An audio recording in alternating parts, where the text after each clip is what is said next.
صرف لاشیں لاشیں میری گود میں، کوئی پوچھے میں کیوں اتنا غمگین ہوں، میں فلسطین ہوں۔ سواگت ہے دوستو آپ سبھی کا دیہات کی آواز میں آپ کے ساتھ محمد ارشاد سنیں گے دوستو عمران پرتاپ گڑھی کی ایک نظم۔ اس سے پہلے بتا دوں دیش کے پردھان منتری نریندر مودی نے مسلمانوں کو لے کر کیا کچھ کہا۔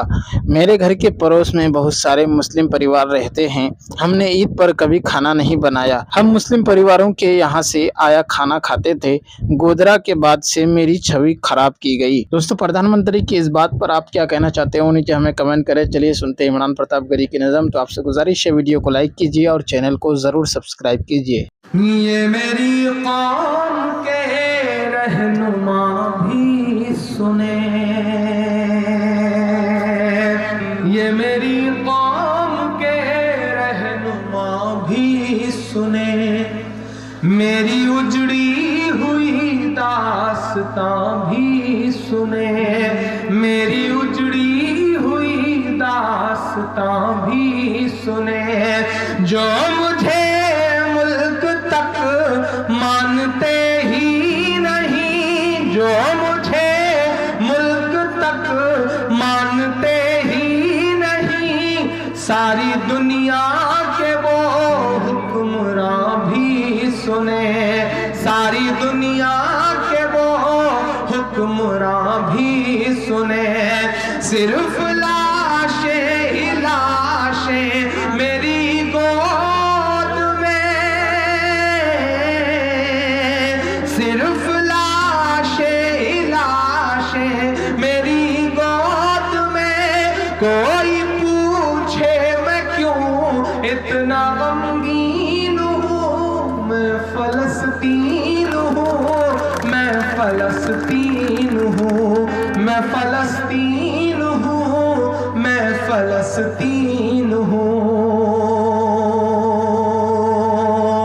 کہ آئے تھے ایک دن میرے گھر، آئے تھے، آئے تھے ایک دن میرے گھر، آئے تھے، دشمنوں کو بھی تنہا نظر آئے تھے، دشمنوں کو بھی تنہا نظر آئے تھے، اونٹ پر اپنا خادم بٹھائے ہوئے، اونٹ پر اپنا خادم بٹھائے ہوئے، میری اس سرزمین پر عمر آئے تھے، میری اس سرزمین پر عمر آئے تھے، جس کی پرواز ہے آسمانوں تلک،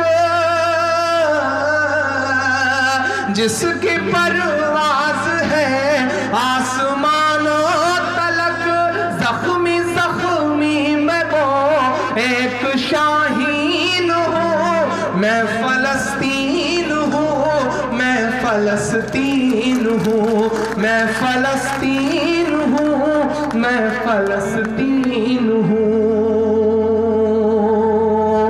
دوستو عمران پرتاپ گڑھی کی نظم سننے کے بعد آپ اپنی رائے میں کیا کہنا چاہتے ہو نیچے ہمیں کمنٹ باکس میں ضرور بتائیں۔ آئیے دوستو موت کا منظر کتاب سے قصہ حضرت امام حسین رضی اللہ عنہ کی آل میں سے ایک بچے کا سنتے ہیں۔ حضرت بہلول رحمۃ اللہ علیہ فرماتے ہیں کہ میں ایک مرتبہ بصرہ کی ایک سڑک پر جا رہا تھا، راستہ میں چند لڑکے اخروٹ اور بادام سے کھیل رہے تھے اور ایک لڑکا ان کے قریب کھڑا رو رہا تھا۔ مجھے یہ خیال ہوا کہ اس لڑکے کے پاس بادام اور اخروٹ نہیں ہیں، ان کی وجہ سے رو رہا ہے۔ میں نے اس سے کہا بیٹا تجھے میں اخروٹ اور بادام خرید دوں گا، تو بھی ان سے کھیلنا۔ اس نے میری طرف نگاہ اٹھا کر کہا ارے بیوقوف، کیا ہم کھیل کے واسطے پیدا ہوئے ہیں؟ میں نے پوچھا پھر کس کام کے واسطے پیدا ہوئے ہیں؟ کہنے لگا کہ علم حاصل کرنے کے واسطے اور عبادت کرنے کے واسطے۔ میں نے کہا اللہ جل شانہ تیری عمر میں برکت فرمائے، تو نے یہ بات کہاں سے معلوم کی؟ کہنے لگا حق تعالی شانہ کا ارشاد ہے افحسبتم انما خلقناکم عبثا